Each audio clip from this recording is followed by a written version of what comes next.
wanda ya taimaka baya tanka kai ma bi shi da kallon banza zancen duniya zancen banza zancen duniya zancen banza.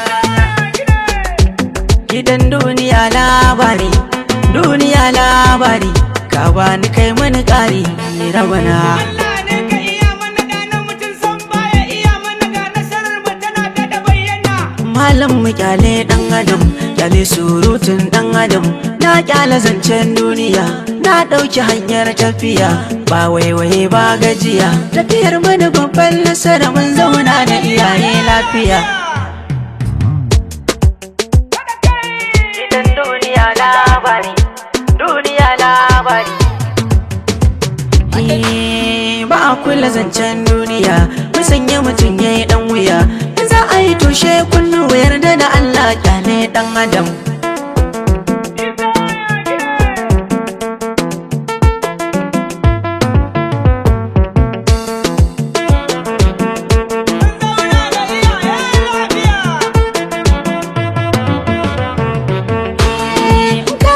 Ka ji dan adam ya ce maka ya daga kai kiba,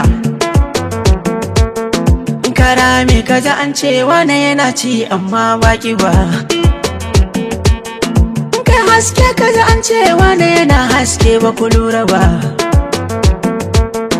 kayi duhu ka ji sun ce wane yana ta baki ba mu gamsu ba, komai kai wannan duniya baka iyawa bakin dan adam, malan saki zancen duniya.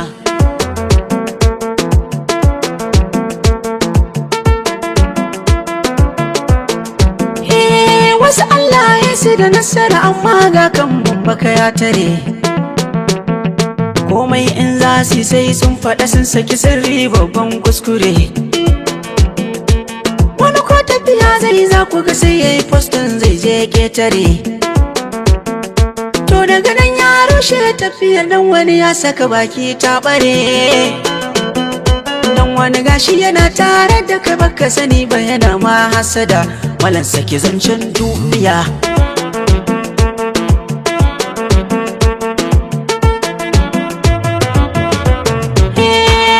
Malan ka zamo mai ra'ayin kanka kar wani ya sauya maka, daga abin da ka sa a gabanka inda akwai kyau kai tsayuwar daka, dai na ɗaukar kowace shawara don wani gwiwa zai sare maka,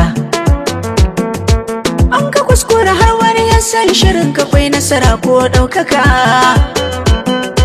to da ke ta zai baka shawarar da ka bi komai zai caɓe maka, wala sake zancen duniya.